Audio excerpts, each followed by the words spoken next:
Buenas tardes a todos. Es un gusto que estén presentes este día con respecto a la grabación que vamos a tener el día de hoy es de este webcast. El tema que vamos a ver es cómo construir aplicaciones web que consuman el servicio de almacenamiento de computación en la nube de Microsoft, conocido como el Windows Azure Storage. Mi nombre es Eduardo Castro y vamos a estar viendo cuáles son los distintos conceptos que están detrás del almacenamiento en la nube de Microsoft. También les vamos a mostrar unos pequeños códigos de ejemplo para que ustedes puedan empezar a trabajar con esta nueva tecnología. La agenda que vamos a tener el día de hoy es la siguiente. Primero vamos a hablar un poco sobre qué es Windows Azure, cuál es la plataforma de la nube de Microsoft, para después empezar a trabajar directamente con el almacenamiento. En este caso el almacenamiento es el Windows Azure Storage, que está catalogado dentro de lo que sería el almacenamiento no SQL. No deben confundirlo con el almacenamiento de SQL Azure, que es otra tecnología. Después vamos a ver un poco sobre los diferentes tipos de almacenamiento que podemos tener en el Azure Storage, tales como lo que serían los blobs, tablas y colas. Primero, recordemos, para los que no conocen, qué es SQL Azure. SQL Azure es la base de datos relacional. En el día de hoy vamos a estar trabajando con el Azure Storage, que es otro almacenamiento. Y eso está todo totalmente enfocado dentro de lo que sería la plataforma de computación en la nube, conocida con el nombre genérico de Windows Azure, que tiene todos los servicios que ustedes puedan requerir para ejecutar aplicaciones en la nube. Este Azure también es conocido como un sistema operativo para la nube que provee servicios esenciales, tales como la ejecución de las aplicaciones. En este caso, si ustedes tienen una aplicación ASP.NET, esta aplicación puede ser ejecutada dentro de la nube. La ventaja que tiene es de que toda la administración de los servidores que están encargados de ejecutar su aplicación, esa automatización se da y la administración no tiene que ser de forma manual, sino que ustedes solo se preocupan por crear su aplicación y ponerla a ejecutar. Otra de las opciones que tiene es el almacenamiento. En este caso, recordamos que tienen dos opciones de almacenamiento en Azure.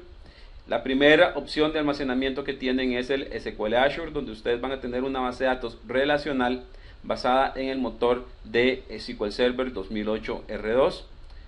También el otro almacenamiento que tienen, que es un almacenamiento masivo, es el Windows Azure Storage, que es el que vamos a estar viendo el día de hoy. El Windows Azure Storage lo que permiten es que ustedes tengan un almacenamiento virtualmente ilimitado, donde ustedes pueden almacenar información bajo diferentes modelos de objetos. Podría ser bajo el modelo de tablas, bajo el modelo de blobs, que vamos a estar viendo dentro de un poco.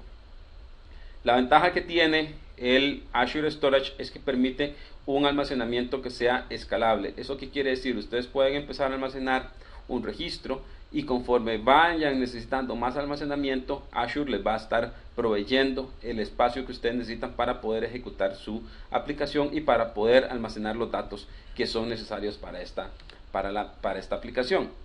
El Azure Storage, ya poniéndonos más directamente, primero, su objetivo principal es tener un acceso eficiente de los datos de cualquier parte del mundo, poder almacenar la información que sea necesaria y poder accederla de una forma muy rápida, y además poder escalar para almacenar cualquier cantidad de datos.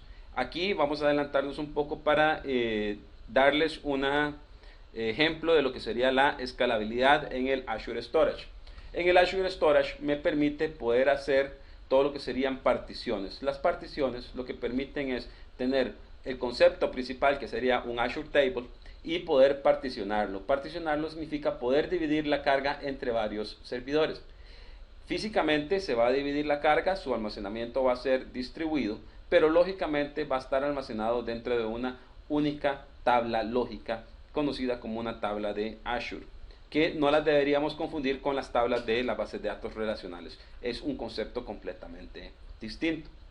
Otra de las ventajas que tiene es de que podemos confiar en que los datos están seguros, no se van a perder, que ningún tercero va a poder tener acceso a esa información, solo la aplicación que lo está utilizando. Otra de las ventajas que tiene es que se paga por lo que se utiliza. Digamos, ustedes lo que pagan es por la cantidad de gigabytes almacenados dentro de Azure Storage. Entonces, eso es una gran ventaja con respecto a otras tecnologías. También, dentro de Windows Azure Storage, tiene una serie de características como lo que sería es un almacenamiento persistente, donde ustedes si guardan algo en el Azure Storage va a estar ahí hasta que ustedes lo borren. Es completamente escalable. Esto lo que significa que ustedes pueden iniciar con una tabla sin particionamiento, que ustedes ya hayan pensado en particionamiento, pero después pueden crear tablas con dicho particionamiento, y es un almacenamiento eficiente en el caso de que está asegurado tiempos de respuesta. Eso es lo que estamos diciendo acá. Contiene una abstracción de datos. La abstracción de datos es cómo es que se puede estar guardando la información. Primero, la comunicación entre servicios. Existe dentro del Azure Storage una abstracción que puede ser utilizada, que son las colas. Entonces, si ustedes necesitan comunicar dos procesos dentro de Azure, una forma ideal para poder asegurar el envío de mensajes y la intercambio de información es que ustedes utilicen colas. Otro de las abstracciones que se pueden utilizar son los ítems de grandes datos. En este caso podrían ser los blobs o los blocks. En este caso, este tipo de almacenamiento es muy recomendado cuando ustedes lo que desean almacenar son imágenes, desean almacenar archivos dentro de lo que sería la nube de Microsoft. Y después, para manejo de datos ya que tienen que estar almacenados y ser recuperados de una forma que sería similar a una tabla, ustedes pueden utilizar precisamente lo que se llama el Azure Tables, que como les dije anteriormente, no lo deberían confundir con las tablas dentro de la base de datos relacionales. Ahorita vamos a ver un ejemplo para que vean cómo es esas opciones y cómo se diferencian. Primero, si ustedes quieren empezar a utilizar el Windows Azure Storage, lo primero que tienen que tener es específicamente una cuenta de Windows Azure, y dentro de la cuenta de Windows Azure ustedes tienen que activar el servicio de almacenamiento de Azure. Una vez que está activado ese almacenamiento, se les va a generar una llave secreta. Esta llave secreta se utiliza para poder firmar cada solicitud que va a ir desde el cliente hacia el sistema de almacenamiento de datos. Esto lo que quiere decir es que asegura la transmisión de la información, y además se utiliza para poder autenticar todas las solicitudes que se hacen con respecto al servidor de almacenamiento. Aquí, como lo podemos ver en el diagrama, nosotros tenemos una cuenta en Windows Azure Storage, y esa cuenta puede tener tres diferentes tipos de objetos. Dentro de los objetos, ¿qué es lo que vamos a tener? Tendríamos los blobs, que vamos a ver más adelante, que es el Very Large Binary Objects, digamos que es lo que ustedes pueden almacenar ahí, las tablas para almacenar información y las colas para comunicar servicios. Esa es lo que tenemos aquí directamente en la cuenta de Windows Azure Storage. Ahora sí, veamos aquí cuáles son las abstracciones básicas que ustedes van a tener disponibles dentro de lo que sería Windows Azure. El primero que tenemos es el tipo de objetos que ustedes pueden crear, son los blobs. Los blobs, ¿qué es lo que hace? Provee una interfaz simple para almacenar archivos y además poder almacenar algún tipo de metadato asociado con ese archivo. Por eso es que le está diciendo que los blobs es ideal cuando ustedes lo que desean almacenar son imágenes, desean almacenar documentos, desean almacenar videos. Entonces todo eso es disponible dentro de lo que sería la abstracción de blobs. Después, ¿qué es lo que tenemos? Tenemos el concepto de tablas. Estas son tablas ya pensadas para almacenamiento masivo. Vamos, aquí podemos almacenar gigabytes o terabytes de información dentro de una tabla. Hay que destacar que estas son tablas que son independientes. Cuando estamos hablando, si nosotros nos confunde el concepto de tabla relacional, en una tabla relacional yo puedo establecer constraints, puedo establecer relaciones de llave foránea, por ejemplo. En las tablas de Azure yo no hago eso. Las tablas de Azure las podemos ver como un repositorio muy grande donde vamos a estar guardando, en lugar de tuplas, vamos a estar guardando lo que se conoce como entidades. Y las entidades no tienen columnas, sino que lo que contienen es un conjunto de propiedades. Entonces, ven que los conceptos que hay asociados con las tablas son completamente distintos a las tablas relacionales que ustedes pueden encontrar en la base de datos. Entonces, repasemos. Las tablas están hechas para almacenar grandes cantidades de información, donde se pueden generar algo que se llama partition keys, para que ustedes puedan dividir y particionar esa tabla directamente. No se preocupen, el particionamiento es completamente automático, eso se encarga la plataforma de Windows Azure de realizarlo. Y después tenemos una tabla. Esa tabla lo que contiene son una serie de instancias conocidos como entidades. Esas entidades, como les dije anteriormente, son similares a las filas en una base de datos relacional, y las entidades tienen un conjunto de propiedades que son similares al concepto de columnas en una base de datos relacional. Después tenemos el otro tipo de objeto que podemos crear dentro de Windows Azure Storage, que serían las colas. Entonces vean que prácticamente el Azure Storage nos permite crear blobs, tablas y colas. Acá en este ejemplo, ¿qué es lo que vamos a tener acá? Con lo que serían los blobs. Nosotros vamos a tener una cuenta, en este caso es la cuenta de Sally. La cuenta lo que contiene son una definición ya conocida como container. Ese container, en este caso, en esta filmina, vean que nos aparecen dos contenedores, uno para las imágenes y otro para las películas. Y después tenemos blobs que están dentro de esos contenedores. En este caso, dentro del contenedor de imágenes tenemos dos, la imagen 1 y la imagen 2.jpg.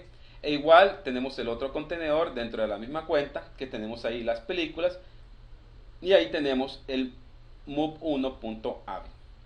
Entonces esa es la relación. Aquí, para que ustedes puedan empezar a trabajar con Windows Azure, lo que vamos a tener que necesitan una cuenta o una activación.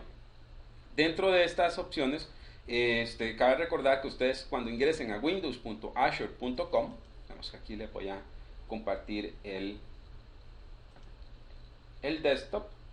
Cuando ustedes ingresan a windows.azure.com, ustedes van a tener dos opciones. Una opción es que si ustedes es la primera vez que van a trabajar con Windows Azure, pueden ingresar y tomar la opción de prueba. Hay un trial que pueden estar ustedes utilizando. Entonces ahí lo que les va a solicitar es una cuenta de Windows Live ID. Esa cuenta de Windows Live ID va a ser asociada con su cuenta dentro de el Azure, y ya van a poder empezar a trabajar con los objetos de Azure. De hecho, van a ver una consola muy parecida, de hecho igual a la que estamos mostrando en este momento. Si ustedes ya tienen una cuenta de Windows Azure, lo que les va a solicitar es una cuenta de Windows Live ID con la cual registraron su cuenta de Windows Azure, y se les va a mostrar directamente la consola. Acá solo quiero que vean que existe una serie de opciones para poder estar administrando nuestras aplicaciones. El día de hoy nos estamos enfocando en lo que sería el Azure Storage, que es el que tenemos acá. Por default, todas las cuentas de Windows Azure están vacías cuando ustedes lo crean por primera vez. Entonces, lo que van a tener que hacer es, si quieren empezar a utilizar las herramientas o capacidades de almacenamiento de Windows Azure, van a tener que utilizar y crear primero una cuenta. Aquí en este caso, una vez que crean la cuenta, van a aparecer aquí la opción de un New Storage Account. Aquí dentro de del Windows Storage Account, lo que les va a solicitar es un URL, ¿verdad? Dentro de este demo, vean que cuando yo voy a acceder los contenedores dentro de Windows Azure, yo necesito poner un nombre que no sea repetido. En este caso, el nombre completo, porque esto se accede vía internet, que lo que va a hacer en este caso es demo2012.core.windows.net. Si ese nombre ya está o ya existe, entonces como no es único, entonces no me va a dejar hacer la opción. Después, otra de las opciones que yo necesito es poder crear un grupo de afinidad. Yo puedo crear un grupo de afinidad y además todo esto va a estar asociado con lo que sería la suscripción. Vean aquí que yo tengo una suscripción que está activa. Vamos a poner aquí el demo 2012. Le voy a decir en qué región. Vean que aquí igual me está validando que ya existe. Entonces, por cuestiones de demostración, vamos a crear otra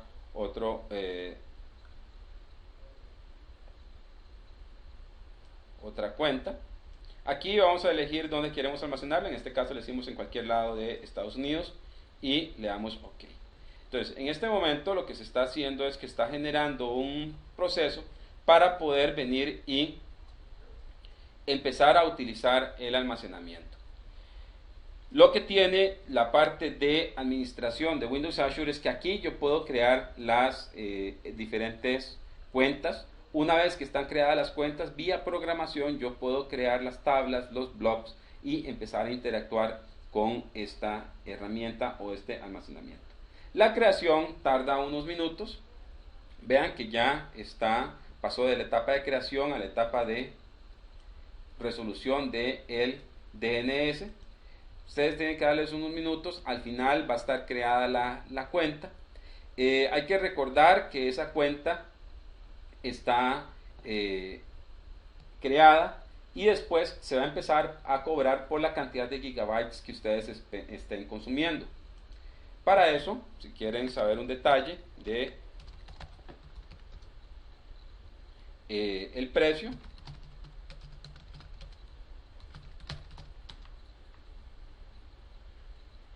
pueden buscar aquí el Windows Azure Pricing. Dentro del Windows Azure Pricing, vean qué es lo que tenemos. Esta es una página oficial de Microsoft. En este caso, pueden elegir si quieren trabajar con bases de datos o con el almacenamiento de Blob Storage, que es el que vamos a estar trabajando. Entonces, en este caso, vean que, por ejemplo, si nosotros queremos almacenar 100 gigas, 25 gigas de información, por ejemplo, nos estaría costando $3.13 en este momento, a hoy, el día de hoy que estamos realizando este webcast, si hacemos pagos mensuales. Si hacemos, también podemos hacer pagos de 6 meses. Podemos aumentar un poco aquí. Por ejemplo, si nosotros queremos almacenar 500 gigas en Blob Storage, esto nos va a costar alrededor de $62.50 por mes. Vamos a entrar aquí a revisar. Aquí nos va a dar la opción y lo que vamos a tener es precisamente un almacenamiento donde se nos dice que prácticamente yo voy a tener 500 gigas de información y me está costando este precio aproximado. Entonces vamos aquí. Vean que aquí lo que me va a seguir aquí, el siguiente paso es una cuenta de Windows Live ID. Todo este paso yo ya lo hice, digamos que esa es la opción que yo tengo aquí creada. Si ustedes ven aquí tengo ya usualmente todo lo que serían las cuentas. En este caso mi Storage Accounts ya está creado. Hay algo interesante que yo tengo que establecer lo siguiente, que para poder acceder a este almacenamiento, recuerdan que está publicado en internet, pero tiene que ser accedido de forma segura. Para poder ser accedido de forma segura, yo le tengo que digitar ese nombre, Demo 2012 CR. Pero también necesito tener las claves de acceso. En este caso, yo puedo ver las claves de acceso. Las claves de acceso son las clave que se va a digitar o que se tiene que integrar dentro de mi configuración para yo poder acceder a este almacenamiento. Pues eso es importante que ustedes lo tomen en cuenta. Si ya no queremos ese storage, lo podemos igual venir y borrar. Es importante que recuerden las claves. Esas claves son las que van a tener que poner o incluir dentro de su aplicación. Ahora vamos a volver a nuestra presentación otra vez. Eso será para que ustedes pudieran tener una idea de cómo se hace la administración del storage en Windows Azure. Entonces ahora empezamos a ver un poco. Ya vimos que tenemos la cuenta y nosotros compramos el blob storage. Una vez que nosotros tenemos un blob storage, vamos a tener que crear un contenedor. Ese contenedor, tal y como le dije anteriormente, es un conjunto de blobs. Dentro de ese conjunto de blobs vamos a tener que almacenar, podemos escoger y crear contenedores. Los contenedores serían como los folders. Dentro de esos folders vamos a crear el contenido. Por ejemplo, podríamos tener, como aparece en el slide, un contenido para las imágenes, un contenedor para imágenes y un contenedor para videos. Otra de las opciones que tiene es si ese contenedor es público o es privado. Si es público, cualquier persona la va a poder ingresar, no vamos a tener que establecer el access key ni esas otras herramientas. O privadas, entonces vamos a tener que poder tener dentro de nuestro código crear un contexto en el cual lo que vamos a incluir es la llave para poder conectarnos a nuestro almacenamiento en Azure. Algo importante, yo puedo tener metadata asociada a ese contenedor. Por ejemplo, esa metadata puede incluir diferentes propiedades y sigue en el concepto de value key pair, donde yo tengo pares donde lo que se tiene es un nombre del par y un valor. Eso es lo que voy a tener. Entonces yo podría guardar ahí diferentes propiedades para poder identificar el contenedor que voy a estar utilizando. Y después yo voy a poder tener y listar o darle mantenimiento a todos los contenedores y además a todos los blobs que están contenidos dentro de esos contenedores. También tengo otro concepto que son los namespace blob. Algo importante en este caso, ¿qué es lo que yo voy a tener? Aquí tengo un ejemplo. Aquí recuerdan lo que sería la cuenta, digamos, para poder accederla. En este caso recuerdan que yo había creado la cuenta demo.cr, demo 2012 CR. Entonces el URL para poder acceder a esa cuenta va a ser demo2012cr.blob.core.windows.net. Después va a seguir / el nombre del contenedor y después el nombre del blob. En este caso tenemos un ejemplo de una cuenta que es de R. González. El contenedor se llama música y el blob es precisamente sanadu.mp3. Entonces abajo vamos a poder ver todo lo que sería la opción completa o el URL completo para poder acceder a ese blob, y dependiendo si ese blob es público o privado. Si es público va a ser público de solo lectura.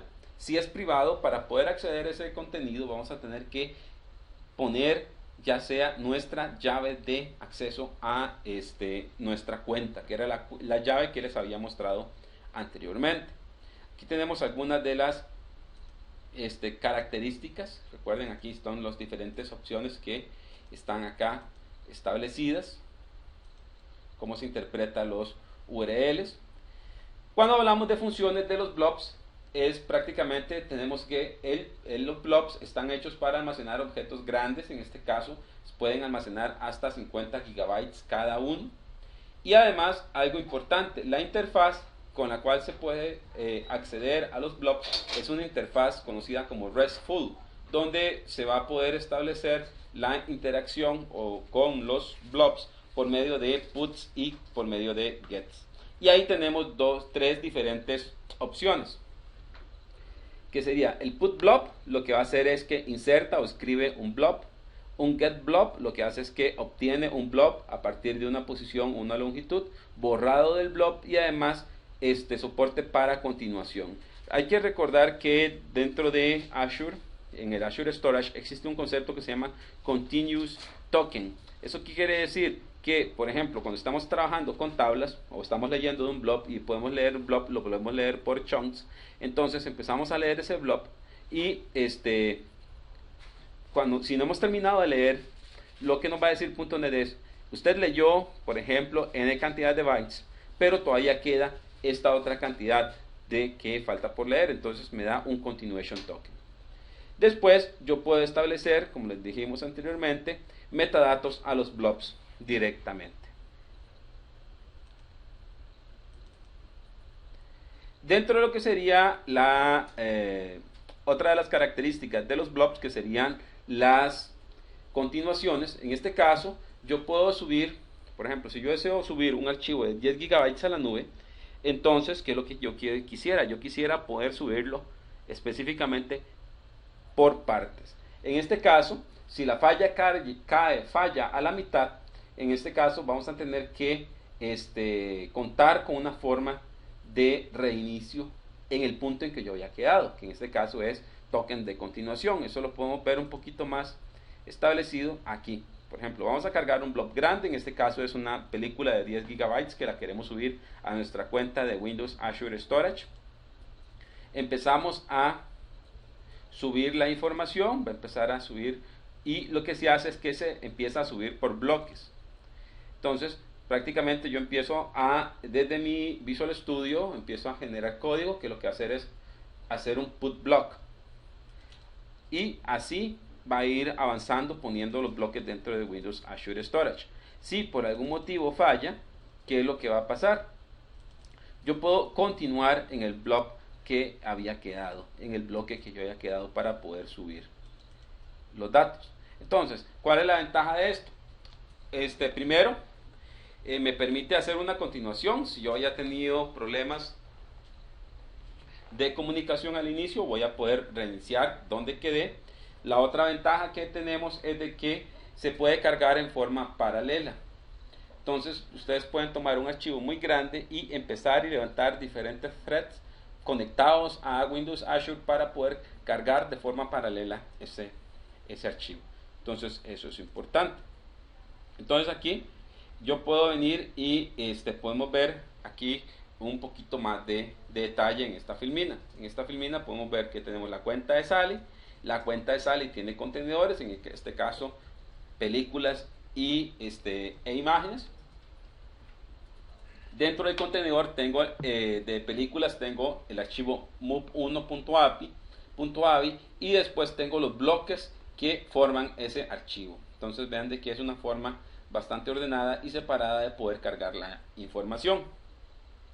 Yo puedo trabajar con los blobs con una lista de bloques. En este caso, cada bloque va a tener un bloque ID de hasta 64 bytes organizados por el nombre del blob. Y un blob es hasta 4 megas. Pero no tienen que ser completamente del mismo tamaño. Entonces es importante. Hay ejemplos. Si ustedes no han empezado a trabajar con Windows Azure, se los recomiendo. Y el punto de entrada para poder estar trabajando con Windows Azure es el Windows Azure Training Toolkit. En este caso,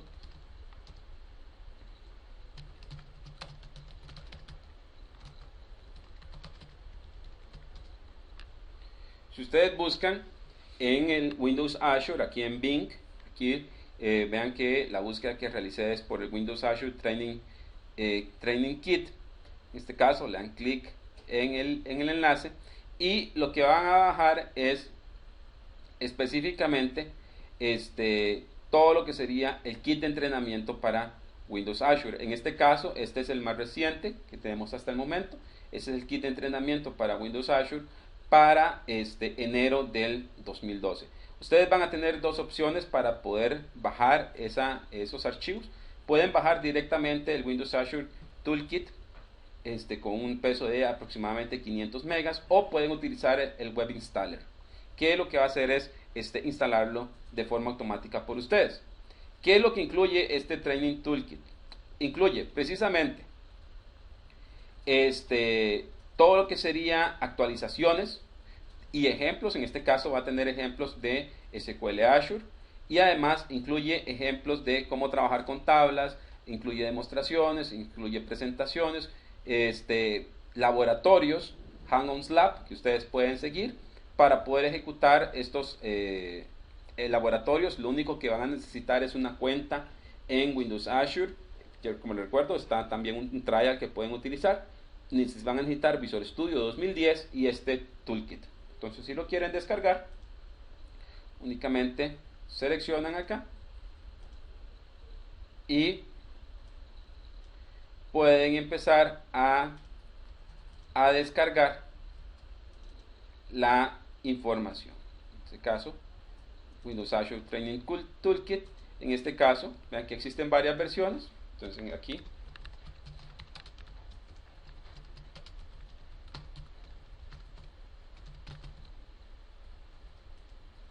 pueden dejarlo ahí descargando. Entonces, al final, ¿qué es lo que van a tener una vez que ustedes lo tienen instalado? ¿Qué es lo que van a tener? Van a tener que en su disco, cuando lo expandan, van a tener el Windows Azure Toolkit, que van a encontrar una serie de demostraciones, de videos, presentaciones y, lo más importante, de laboratorios. Dentro de esos laboratorios van a encontrar directamente diferentes opciones, por ejemplo, manejo de storage, manejo del BOS, manejo de SQL, etc. Entonces, ahí lo único que tienen que hacer es algo muy interesante. Por ejemplo, si quieren trabajar aquí con algunos de estos ejemplos, solo ingresan al ejemplo y hay un archivo Word con todo el detalle para que ustedes puedan seguir el paso a paso y que sea exitoso ese laboratorio. También tiene aquí demostraciones. Por ejemplo, tengo demostraciones de código que puedo seguir. Dentro de ese código tenemos diferentes opciones para manejo de datos, y además está, por ejemplo, 3 ejemplos principales que ustedes deben seguir. Por ejemplo, el Windows Azure Guestbook Using Blobs, utilización de colas, y el de utilización de tablas. Entonces ingresan acá en utilización de colas, en utilización de blobs, e igual van a poder ver un documento Word que contiene las instrucciones paso a paso para que ustedes puedan empezar a trabajar con los blobs. Acá se les dice cuáles son los requisitos y después está incluido el paso a paso que ustedes tienen que seguir para poder empezar a trabajar con las soluciones de Microsoft en la nube. Vamos a volver a nuestra presentación.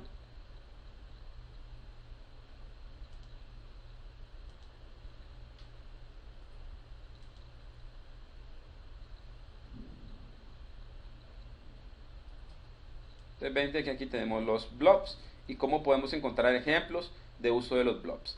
Ahí tenemos diferentes operaciones para poder guardar ese blob dentro de Windows Azure basados en el block list.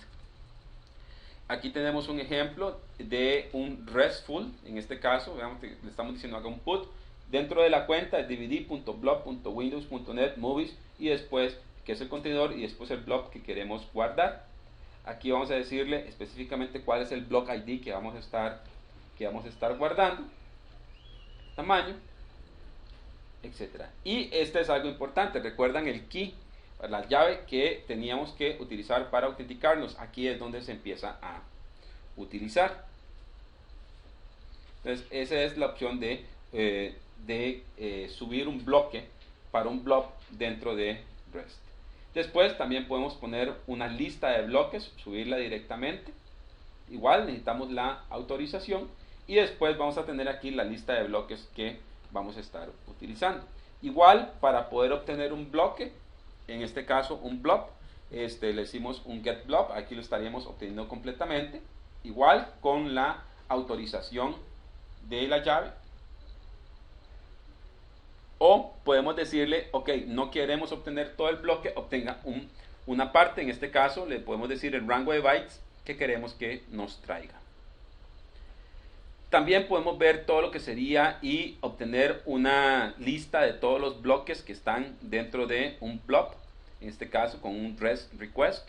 Vean que todo se hace directamente con esas opciones. Entonces eso me dice aquí cuáles son los blobs que yo voy a tener.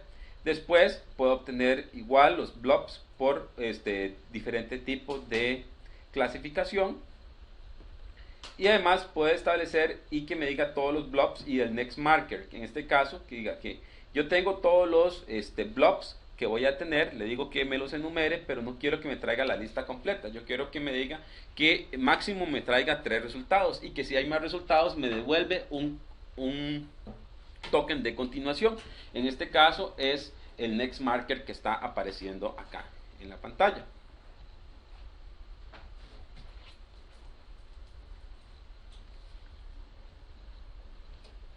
Y aquí vean que se utiliza la continuación.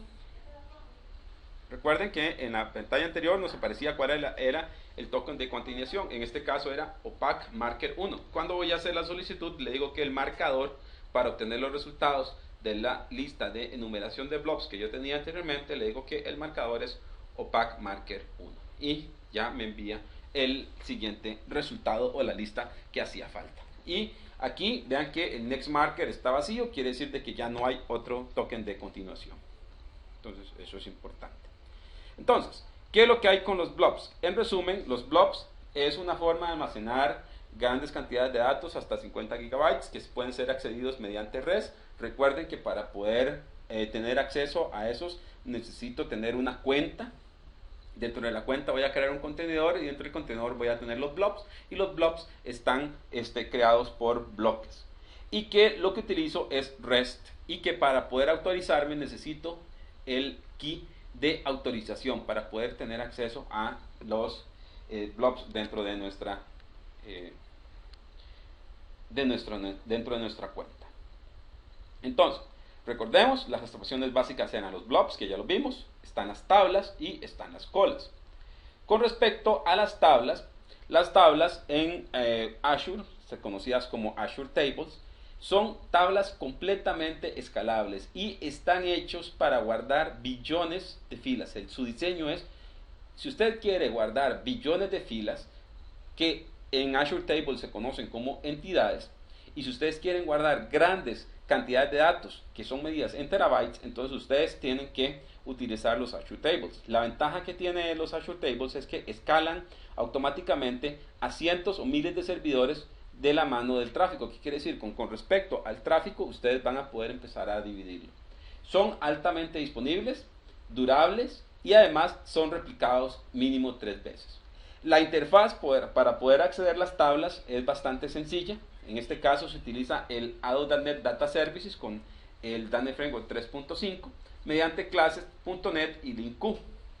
También pueden acceder a las tablas mediante la plataforma REST. Entonces es importante que ustedes vean que tienen dos opciones para poder empezar a trabajar con las tablas en Azure. El modelo de las tablas es el siguiente. Una tabla es una cuenta, puede tener múltiples tablas. El nombre de la tabla tiene que ser única y tiene el alcance del nombre de la cuenta. Los datos que se almacenan en las tablas, como les dije anteriormente, si lo relacionamos con una base de datos relacional normal, serían filas, pero en Azure Tables se conoce como entidades y las columnas se conocen como propiedades. La entidad tiene que tener mínimo 2 propiedades que son exigidas, que sería el partition key, que es lo que me permite escalar, eso es lo que me permite dividir los datos, y el row key, que me identifica de forma única una entidad dentro de una partición. Entonces eso es importante que lo tengan en cuenta. Aquí veamos un poquito más de detalle qué significa cada una de estas propiedades. La tabla tiene un partition key, se utiliza para agrupar las entidades dentro de una tabla y son conocidas como particiones. Yo podría decir, yo quiero hacer un partition key que sea por tipo, o un partition key que sea por rangos, o un partition key que sea por n criterio que yo defina. Además, la partición se identifica como todas aquellas entidades que comparten el mismo partition key. Y esa es la opción que yo puedo utilizar para poder estar escalando los datos. Aquí tenemos un ejemplo de partición. En este caso, vean que tenemos 2 particiones, es el partition key. Cada una de las filas me muestra, o lo que me contiene es una entidad, y cada una de las columnas es una propiedad. En este caso, el partition key es ejemplos doc y fact doc. El row key es lo que me permite identificar de forma única esa fila dentro de esa partición. Vean que tengo ejemplos doc versión 1.0, example docs versión 2.01, y después tengo diferentes propiedades. Entonces eso es importante que nosotros lo recordemos. Y aquí tenemos, en este ejemplo, tenemos dos particiones, example docs y fact doc, tal y como se lo había mencionado anteriormente. Esta es la ventaja de las particiones, que es que me permiten escalar de forma automática y además se empiezan a dividir los datos. Si yo establezco una partición y esa partición está siendo atendida por un servidor, si en dado momento son demasiados los usuarios que están siendo atendidos, entonces se empieza a dividir y empiezan a utilizar más servidores para poder atender esa partición. Entonces esa es la ventaja de todo lo que sería la opción de particionamiento. Es importante la selección de la llave de partición porque se tiene que utilizar una llave que sea común en las tablas. Y es importante que sea una llave por la cual yo pueda acceder la información.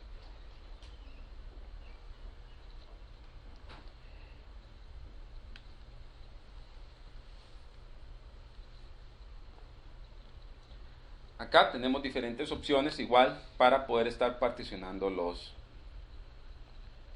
datos. Tenemos aquí toda la parte del concepto de llave primaria. La llave primaria de cada una de las tablas de Azure es compuesta. Está compuesta por la llave de partición, que es el unique ID de la tabla, y el row key, que es el unique ID para la partición. Entonces es importante que nosotros tengamos.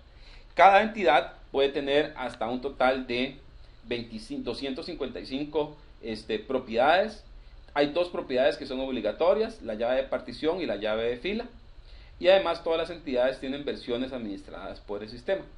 Otro importante, no hay un esquema fijo para la definición de las propiedades. Cada propiedad se almacena bajo el modelo de Key Value Pair, donde tenemos un nombre y un valor, que es un valor tipado. Digamos, eso es lo que yo puedo tener exactamente. Entonces, la ventaja de esto, ¿qué es lo que tiene? Yo tengo dos entidades en una misma tabla, pueden tener distintas propiedades. Esto es lo que lo diferencia de una tabla relacional normal. ¿Cuáles son los tipos soportados para la llave de partición y de fila? Es un string hasta 64 KB. Para las propiedades, string, binario, booleano, datetime, GUID ID, entero y double, ¿verdad? Esos son los datos. En cuanto a lo que serían las interfaces de programación, en este caso lo puedo hacer con Ado.net directamente. Lo pueden trabajar con LINQ, que es importante. Aquí tenemos algunos ejemplos de código de cómo se interactúa con el Azure Storage, específicamente con el aspecto de tablas. En este caso tenemos el Ado.net Data Services. Y lo que hace es de que todas las entidades son representadas como clases. En este caso tenemos la clase cliente. La clase cliente tiene dos propiedades, que era el partition key y el row key. Y después tenemos aquí otras propiedades definidas por el usuario, que sería desde cuándo es cliente, cuál es el nivel de calificación y además la ocupación. Esa es lo que tenemos. Entonces recuerden, necesitamos para poder trabajar con las tablas una representación si trabajamos con Ado.net Data Services. Y aquí le podemos decir cuál es el row key. Para crear una tabla, en este caso nosotros podemos utilizar igual una definición del table storage y el nombre de la tabla. Aquí vamos a ver un ejemplo. En este caso lo que vamos a necesitar primero es establecer un contexto. Vean que el service URI es el URL de la cuenta que nosotros tenemos acá. Recuerden, la cuenta que era DemoCL 2012 sería .table.core.windows.net. Ese es el contexto con el cual vamos a estar trabajando. Y después nosotros le podemos decir aquí, vía programación, cree una nueva tabla. En este caso es New Table Storage y el nombre de la tabla que queremos establecer. Recuerden que también dentro de este código también hay que haber establecido, para poder tener la conexión, es un contexto, y dentro de ese contexto se va a establecer el URI y también la contraseña. Vamos, era la llave para poder acceder a los datos. Entonces aquí lo tenemos, la creación de la nueva tabla. Si queremos crear una nueva entidad dentro de una tabla, creamos aquí un nuevo customer. Recuerdan la definición que teníamos ahí anteriormente. Le definimos el partition key, el row key, en este caso es Gidi. Le establecemos desde cuándo es cliente, la calificación y la ocupación. Aquí creamos el objeto.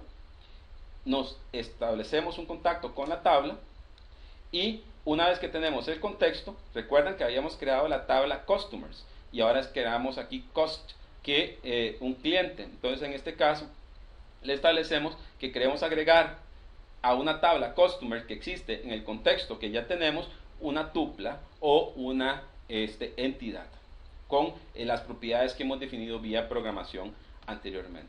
Entonces vean que el modelo es bastante sencillo, digamos que ustedes pueden seguir dentro de .NET. También lo pueden hacer mediante LINQ.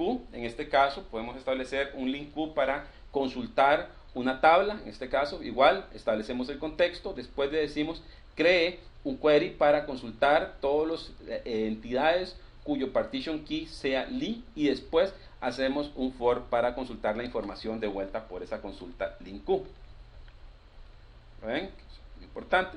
Podemos hacer también una consulta vía REST. En este caso hacemos igual en mi cuenta .table.core.windows.net el nombre de la tabla, el filtro, y le decimos que el partition key tiene que ser igual a li. Entonces ahí tenemos una forma de consultar vía .NET, tal como lo mostramos en la filmina anterior, vía LINQ y vía REST. Eso es importante que nosotros lo tengamos aquí en cuenta. Para actualización y eliminación también lo podemos hacer aquí con LINQ, ¿verdad? Aquí lo que hacemos es de que obtenemos el contexto, actualizamos el cliente, en este caso obtenemos un puntero, digamos a customer, le decimos que va a ser un músico y actualizamos el objeto, y después actualizamos y le decimos al contexto que envíe esos datos hacia Azure. Entonces eso es importante. También podemos borrar ese cliente directamente. Como pueden ver, este es el resumen que tenemos con respecto a las tablas. Recuerden los blobs, almacenamiento masivo, tablas para almacenamiento altamente escalable de billones de entidades que todas tienen diferentes tipos de propiedades y tiene diferentes opciones para poder estar trabajando. En este caso descargó el Windows Azure Toolkit que estamos bajando. En este caso vamos a tener diferentes entidades y que es importante recordar que tiene interfaz de programación familiares como LINQ y REST, y que no es una base de datos relacional, no hay joins y no hay llaves foráneas. Eso es importante. El modelo que manejan los Azure Tables es completamente distinto. Entonces después, recordamos, tenemos los blobs, tenemos las tablas, y después el último modelo de abstracción son las colas, que las colas lo que sirven es para poder comunicar diferentes componentes de Azure. Por ejemplo, yo puedo tener un web role y un worker role que necesitan comunicarse entre ellos, y yo lo que puedo utilizar son intercambio de mensajes. Ese intercambio de mensajes lo que permite es que yo escriba en una cola un mensaje y ese mensaje sea leído por otro componente de Azure dentro de la nube, y el acceso es vía REST. Eso es importante. La interfaz de programación de las colas incluye crear y borrar una cola, consultar el tamaño de la cola, poner mensajes en la cola, quitar mensajes en la cola o borrar mensajes de la cola. Y prácticamente vamos a tener aquí operaciones que yo puedo tener productores que están generando mensajes que tienen que ser procesados en la cola y consumidores que van a empezar a procesar las colas. Entonces es importante que nosotros tengamos claro ese aspecto. En resumen, como les dije anteriormente, como iniciamos al puro inicio de este webcast, nosotros tenemos una cuenta, tenemos contenedores, tenemos que pueden contener tablas, tenemos tablas que tienen entidades y tenemos colas que contienen mensajes. En conclusión, el almacenamiento es completamente escalable, altamente disponible y seguro. Está hecho para almacenar billones de registros, para almacenar terabytes de información, donde ustedes van a poder utilizar colas, blobs y tablas. Entonces ven, eso ha sido una introducción a lo que serían las capacidades que ustedes pueden tener para poder estar trabajando con almacenamiento en la nube, ya sea que lo hagan con las colas, que lo hagan con los blobs o con los Azure Tables. Y hemos mostrado pedazos de código donde ustedes pueden ver que la funcionalidad de interacción con Windows Azure es de forma muy natural.